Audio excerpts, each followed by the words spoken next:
Business studies जो chapter है organisation संगठन हम शुरू करने जा रहे थे। इसमें पार्ट नंबर 5 स्टार्ट करें और इसमें हम लोगों ने डिस्कस किया था कार्यात्मक संगठन के बारे में। अब उसकी सूटेबिलिटी या उपयोगिता के बारे में हम पढ़ेंगे कि कार्यात्मक संगठन की उपयोगिता क्या होती है, सूटेबिलिटी ऑफ फंक्शनल ऑर्गेनाइजेशन। सबसे पहला पॉइंट है जहाँ व्यवसाय का आकार बड़ा हो, size of the business is large, वहाँ पर कार्यात्मक संगठन सही रहता है क्योंकि हम कार्यों के आधार पर अलग अलग डिपार्टमेंट वहाँ पर बना देंगे। सेकंड पॉइंट है जहाँ विशिष्टीकरण आवश्यक हो, where the specialization is required, विशिष्टीकरण की आवश्यकता जहाँ पर होती है वहाँ पर ये संगठन सही रहता है। विशिष्टीकरण मतलब जहाँ पर कि एक एक व्यक्ति एक एक अलग अलग कार्य करेगा और उसमें वो एक्सपर्ट होगा। थर्ड पॉइंट है जहाँ अधिकारों का विकेंद्रीकरण आवश्यक हो, डिसेंट्रलाइजेशन इज रिक्वायर्ड, जो उच्च प्रबंधक होते हैं उन्होंने सभी मैनेजर्स को अपने अपने अधिकार दे दिए कि आप अपना अपना कार्य करो। जब अधिकार दे दिए जाते हैं तो इसे विकेंद्रीकरण या डिसेंट्रलाइजेशन बोला जाता है। फोर्थ पॉइंट है जहाँ एक ही वस्तु को बेचा जाता हो, where only one type of the product is sold, ज़्यादा पार्ट्स करने की आवश्यकता ना होती हो।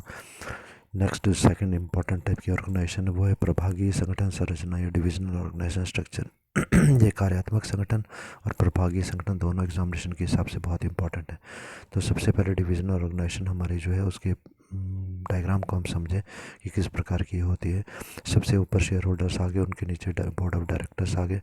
शेयर होल्डर क्योंकि मालिक हैं, बोर्ड ऑफ डायरेक्टर को हिंदी में संचालक मंडल बोलते हैं। उसके नीचे मैनेजिंग डायरेक्टर हमारे आ जाते हैं, प्रबंध निदेशक। उसके बाद में हमने क्या किया, 3 अलग अलग प्रकार की वस्तुओं के लिए अलग अलग विभाग बना दिए। जैसे कि सबसे पहले डायग्राम के अनुसार टेक्सटाइल डिवीज़न है जहाँ पर कि कपड़े इत्यादि का काम होगा, तो उसके लिए भी उत्पादन विभाग, प्रोडक्शन डिपार्टमेंट, विपणन विभाग, मार्केटिंग डिपार्टमेंट, वित्त विभाग, फाइनेंस डिपार्टमेंट और कर्मचारी विभाग, पर्सनल डिपार्टमेंट बनाया। उसके बाद फिर मेटल के प्रोडक्ट्स मतलब धातु की वस्तुएं बनाने के लिए भी एक डिवीज़न हम लोगों ने बनाई। अब इस डिवीज़न में भी वही 4 डिपार्टमेंट हमारे आगे, उत्पादन, विपणन, वित्त और कर्मचारी, production, marketing, finance and personal. उसके बाद में प्लास्टिक की वस्तुएं बनाने के लिए प्लास्टिक प्रोडक्ट्स डिवीज़न भी हमने बनाई और उसमें भी सेम वही उनके डिपार्टमेंट दे दिए कि इनका प्रोडक्शन भी अलग डिपार्टमेंट करेगा, मार्केटिंग भी अलग करेगा, फाइनेंस और पर्सनल डिपार्टमेंट भी अलग अलग करेगा। कहने का मतलब हर डिवीज़न जो होती है उसके अपने डिपार्टमेंट होते हैं, वो बाकी डिपार्टमेंट से बिल्कुल अलग होती है। नेक्स्ट टॉपिक पे आते हैं जो है हमारा प्रभागीय संगठन के लाभ क्या होते हैं। तो प्रभागीय संगठन के लाभों में अब मेरिट्स ऑफ डिवीजन ऑर्गेनाइजेशन, सबसे पहला पॉइंट है समन्वय की स्थापना है, कोऑर्डिनेशन इज एस्टेब्लिश्ड। एक विभाग के अंदर जितने डिपार्टमेंट होते हैं वो सारे के सारे डिपार्टमेंट अपना मिल करके कार्य करते हैं। जैसे कि टेक्सटाइल डिवीज़न के अंदर 4 डिपार्टमेंट हम लोगों ने बनाए, सब मिल करके कार्य करेंगे। इनका उद्देश्य होता है अपने डिवीज़न को के रिजल्ट को सबसे अच्छा करके बताना। सेकंड पॉइंट है यहाँ पर क्विक डिसीजंस या फिर शीघ्र निर्णय।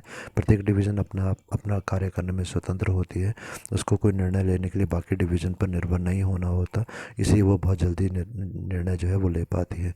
थर्ड पॉइंट है डिवीज़न परिणामों को आंका जा सकता है, division research can be assessed. यहाँ पर प्रत्येक डिवीज़न की लाभ हानि को हम अलग अलग चेक कर सकते हैं और ये पता लगा सकते हैं कि कौन सी डिवीज़न हमारे लिए ज़्यादा लाभ कमा रही है और कौन सी डिवीज़न जो है हमारे लिए हानि में जा रही है। फोर्थ पॉइंट हमारा सरल विस्तार या ईजी एक्सपेंशन, आसानी से हम एक्सपेंशन कर सकते हैं। यदि कल को हम इलेक्ट्रॉनिक गुड्स का भी कोई डिवीज़न बनाना चाहते हैं, आसानी से उसको ऐड करेंगे, 4 डिपार्टमेंट उसके भी आ जाएंगे, बाकी कंपनी पे इसका कोई फ़र्क नहीं पड़ता। पाँचों पॉइंट है डिवीज़न प्रतियोगिता का लाभ, बेनिफिट्स ऑफ द डिवीज़न और कंपटीशन।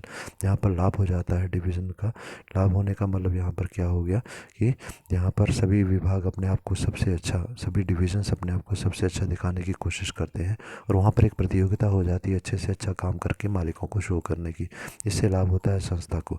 6 पॉइंट हमारा प्रत्येक उत्पाद को समान महत्व, equal important to each products. यहाँ पर हर वस्तु को बराबर महत्व दिया जाता है क्योंकि हर एक डिवीज़न अपनी वस्तु को ज़्यादा महत्वपूर्ण समझ के उसे अच्छे से अच्छा बनाने की कोशिश करती है।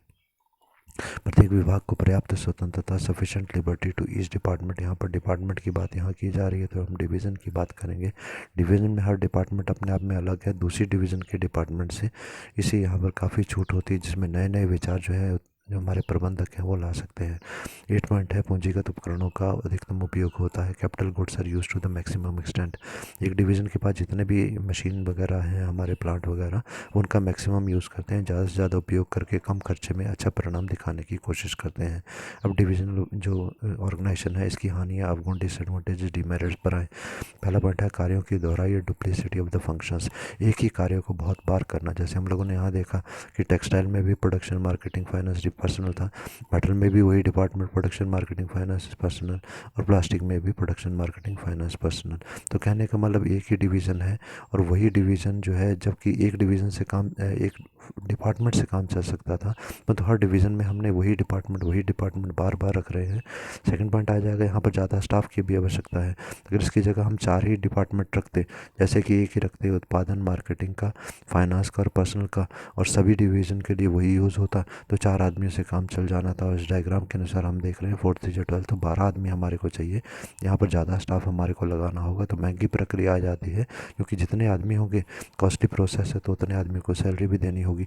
स्वार्थी प्रवृत्ति या सेल्फिश एटीट्यूड हमारा हो जाता है। स्वार्थी का मतलब हम ये सोचते हैं कि हमारा काम पूरा होना चाहिए और हमारा काम सबसे अच्छा होना चाहिए, बाकियों काम नहीं होगा तभी तो हमारा रिजल्ट अच्छा आएगा।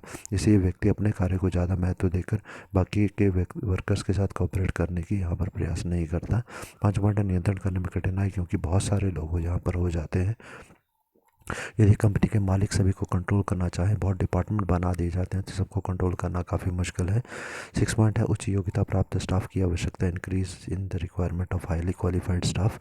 जो भी यहाँ पर, क्योंकि बहुत सारे डिपार्टमेंट यहाँ बना दिए गए और सभी के हेड भी होंगे, तो इतने सारे हेड और बहुत योग्यता वाले, बहुत क्वालिफिकेशन वाले मिल पाना काफ़ी मुश्किल हो जाता है।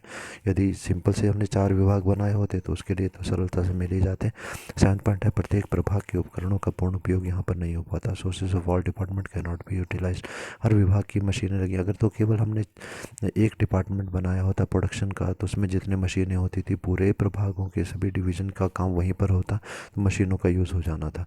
अभी हमने बहुत सारे आदमी बैठा दिए, हो सकता है एक विभाग में काम कम हो रहा हो, परंतु उनको तनख्वाह तो पूरी देनी पड़ रही है, इसका मतलब उनका उपयोग पूरा नहीं हो पा रहा। 8वां पॉइंट है, कार्यों व उपकरणों का प्रतिलिपिकरण होता है, duplication of the job and equipments. कार्य मतलब जो वर्कर काम कर रहे हैं, उपकरण मतलब हमारे पास जो इंस्ट्रूमेंट है उनका प्रतिलिपिकरण मतलब डुप्लीकेशन का मतलब यहाँ पर होता है कि वही डिपार्टमेंट डुप्लीकेट मतलब बार बार, कहने का मतलब प्रोडक्शन वहाँ पर भी है, प्रोडक्शन यहाँ पर भी, प्रोडक्शन तीसरे में भी, फाइनेंस इधर उधर उधर सभी में भी है, ठीक है, मार्केटिंग सभी का अलग अलग है, तो वही सेम डिपार्टमेंट रिपीट हो रहे हैं यहाँ पर। 9th पॉइंट है, छोटे व मध्यम आकार के उद्योगों के लिए उपयुक्त नहीं होता, not suitable for the small and medium scale industries या बिजनेस, कारण कि इतने सारे वर्कर्स का खर्चा वो नहीं उठा सकते।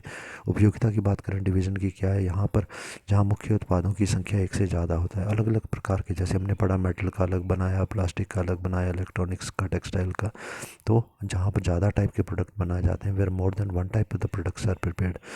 सेकंड पॉइंट है, जहाँ पर अलग अलग निर्माणी तकनीकों का आवश्यकता हो, where the separate manufacturing techniques are, जो सब डिपार्टमेंट की मैन्युफैक्चरिंग टेक्निक अलग है। जो हमारी टेक्सटाइल मिल है, जहाँ पर कपड़े बनाए जाते हैं, उसका उत्पादन का तरीका अलग है। धातु के उद्योग जो बनाए जाते हैं, धातु की वस्तुएं, मेटल की वस्तुएं जहाँ बनती हैं, उनके उत्पादन की तकनीक अलग होता है। थर्ड पॉइंट है, जहाँ अलग अलग विपणन पद्धतियों की आवश्यकता हो, where the separate marketing techniques are used, जहाँ पर की वस्तु को बेचने का तरीका भी अलग होगा। यदि हम बहुत बड़ी बड़ी मशीनें बना रहे हैं तो उसको बेचने का तरीका अलग होगा, वो उसकी बिक्री फैक्ट्रीज को होगी। यदि हम प्लास्टिक की वस्तुएं बना बना के बेच रहे हैं छोटी मोटी, तो उनको बेचने का तरीका अलग होगा, वो दुकानदार बेचेंगे। फोर्थ पॉइंट है, जहाँ संस्था का आकार काफ़ी बड़ा हो, where the size of organisation very large, company का आकार बहुत बड़ा है तो हमने बहुत सारे डिपार्टमेंट बना दिए।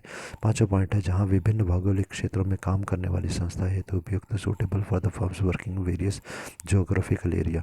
भौगोलिक क्षेत्र का मतलब है कुछ ऐसे क्षेत्र हो सकते हैं जहाँ पर कि हमारी जैसे मान लो गर्म क्षेत्रों में रहने वाले लोगों के लिए हमने अलग कपड़े बनाए हैं, और ठंडे क्षेत्र में रहने वाले लोगों के लिए अलग क्षेत्र, अलग प्रकार के कपड़ों का निर्माण किया। अब नेक्स्ट टॉपिक हम करने जा रहे हैं, एग्जामिनेशन के हिसाब से बहुत इंपॉर्टेंट है, कार्यात्मक या फंक्शनल स्ट्रक्चर और प्रभागीय संरचना या फिर डिविजनल स्ट्रक्चर के बीच में डिफरेंस। अंतर का आधार पहला है स्थापना, यहाँ पर दिया गया कार्यात्मक संगठन जो होता है वो कार्यों के आधार पर बनाया जाता है, functionals based on the functions. प्रभागीय संरचना डिविजनल स्ट्रक्चर हमारा जो होता है वो उत्पादों के आधार पर बनाया जाता है, this are based on the product lines and the functions. एक प्रकार की वस्तुओं के लिए अलग से हम लोग डिवीज़न बनाते हैं। सेकंड है विशिष्टीकरण या फिर स्पेशलाइजेशन, यहाँ पर कार्य विशिष्टीकरण होता है, फंक्शनल स्पेशलाइजेशन होता है, एक कार्य के लिए एक डिपार्टमेंट बना दिया, डिवीज़न नहीं बनाई हमने।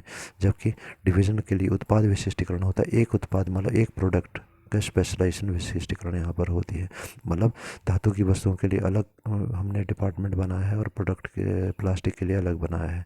थर्ड पॉइंट हमारा है रिस्पॉन्सिबिलिटी, तो जो हमारा फर्स्ट टाइप का है यहाँ पर विभागीय उत्तरदायित्व निर्धारित करना कठिन हो जाता है। Difficult to fix the responsibility of any department. कारण क्या होता है कि जो भी काम होगा वो सारे डिपार्टमेंट मिल करके करेंगे, तो कौन से डिपार्टमेंट की गलती हुई है इसलिए उस डिपार्टमेंट को हम उत्तरदायी नहीं ठहरा सकते, क्योंकि वो डिपार्टमेंट भी किसी और पर निर्भर था।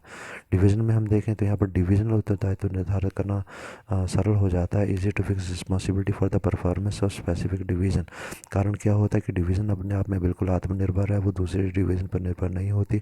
इसी अगर कोई गलती वो करती है तो वही जिम्मेवार है। प्रबंधकीय विकास, नेक्स्ट पॉइंट है मैनेजरियल डेवलपमेंट। यहाँ पर प्रबंधकों का विकास जो है वो सीमित होता है, कारण कि प्रबंधक केवल एक ही काम के विशेषज्ञ होते हैं। जो फाइनेंस का काम कर रहा है उसे केवल फाइनेंस का ही पता होगा, इससे ज़्यादा उसे नहीं पता होगा। तो limited development managers get specialised in the only one job only. जब हम डिवीज़न की बात करते हैं तो अनेक क्रियाओं के होने से विकास संभव होता है। Development possible by the multiple functions. एक डिवीज़न का जो हेड होता है उसको सारे ही काम देखने होते हैं, चाहे वो मार्केटिंग का है, फाइनेंस का है, प्रोडक्शन का है, या रिसर्च का है, या किसी कोई भी है, ठीक है। तो इसलिए उसका पूरा विकास हो पाता है। पांचवा पॉइंट है लागत या फिर कॉस्ट। यहाँ पर कार्यों की दोहराई नहीं होने से लागत कम आती है। Functions are not duplicated hence economical. यहाँ पर कार्य की दोहराई मतलब वही सारे डिपार्टमेंट रिपीट नहीं होते। जैसे हमने डिवीज़न में पढ़ा था कि 3 डिवीज़न है तो तीनों डिवीज़न में वही 4 डिपार्टमेंट है। यहाँ पर ऐसा नहीं होता, यहाँ पर एक ही हम डिपार्टमेंट बनाते हैं तो खर्चा कम आता है। यहाँ पर कार्यों की दोहराई से लागतें अधिक आती है। Duplication of the resources in the various departments hence costly. यहाँ पर बहुत सारे डिपार्टमेंट रिपीट किए जाते हैं, इसलिए महंगी प्रक्रिया। 6 पॉइंट है हमारा कोऑर्डिनेशन या फिर समन्वय, मिलकर कार्य करना। सभी विभाग के अध्यक्ष जो होते हैं अपनी मनमानी करते हैं, इसलिए समन्वय करना कठिन होता है। Difficult for the multi product organisation. उसे अपने डिपार्टमेंट से मतलब होता है, बाकी डिपार्टमेंट से नहीं। जबकि डिवीज़न की हम बात करें तो वहाँ पर पूरी डिवीज़न का एक ही हेड होता है, इसी वो समन्वय बनाने की पूरी कोशिश करता है। It's easy because all the function related to the particular products are integrated in one department. Next हमारा है पारस्परिक निर्भरता या इंटरडिपेंडेंस। प्रत्येक कार्य एक दूसरे पर निर्भर होता है और फंक्शंस आर इंटरडिपेंडेंट, क्योंकि एक विभाग कार्य करेगा तो दूसरे में जाएगा, इसी सब विभाग एक दूसरे पर निर्भर होते हैं। जबकि हम विभागीय बात करें, प्रत्येक प्रभाग अपने आप में स्वतंत्र होता है। इस डिवीज़न इज़ फ्री और इंडिपेंडेंट है यहाँ पर, ठीक है, क्योंकि उसे दूसरे डिवीज़न से कोई मतलब नहीं होता, उसके अपने डिपार्टमेंट सफिशेंट होते हैं। 8वां पॉइंट उपयुक्तता या फिर सूटेबिलिटी। जो हमारा ये पहला सिस्टम है, ये मध्य आकार की संस्थाएं जो होती हैं और ऐसी कंपनीज जो कि एक ही टाइप की वस्तु प्रोडक्ट को बनाती हैं, उनके लिए सूट करता है। बहुत बहुत ज़्यादा बड़ी कंपनी के लिए सूट नहीं करता, क्योंकि कर्मचारियों की संख्या यहाँ सीमित हो जाती है, विभागों की संख्या सीमित हो जाती है। It's suitable for the medium size companies and who generally prepare the single products. बड़ी कंपनियों के लिए सूट करता है डिविजनल ऑर्गेनाइजेशन, क्योंकि यहाँ पर डिपार्टमेंट हमने बहुत ज़्यादा बना दिए। हमने डिपार्टमेंट जो थे वो 8 बना दिए, यहाँ पर 8 नहीं 12 बना दिए, ठीक है। तो बड़ी फर्मों के लिए सूटेबल है जो अनेक प्रकार के उत्पाद बनाते हैं। Suitable for the big firms which produce many products. Many products के बारे में हम लोगों ने पढ़ लिया, कौन से प्रोडक्ट, जैसे प्लास्टिक का, मेटल का, अलग अलग हो गया। 9 पॉइंट है संरचना या फिर स्ट्रक्चर। इसकी संरचना काफ़ी सरल होती है, सिंपल होती है। एक हेड है, उसके नीचे 4 डिपार्टमेंट है, ठीक है। और यहाँ पर जब हम बात करें डिवीज़न की तो इसकी संरचना जटिल हो जाती है। Complex structure is complex because there are 12 departments in divisional organisations. 10th हमारा हो गया पद्धति या फिर मेथड। यहाँ पर सेंट्रलाइज्ड मेथड यूज़ किया जाता है। एक डिवीज़न का, एक डिपार्टमेंट का एक ही हेड यहाँ पर होता है। और यहाँ पर विकेंद्रीकृत पद्धति डिसेंट्रलाइज मेथड होता है, क्योंकि अलग अलग डिविजन्स के अलग अलग जो है वो हेड होते हैं, तो सभी को अधिकार दिए जाते हैं।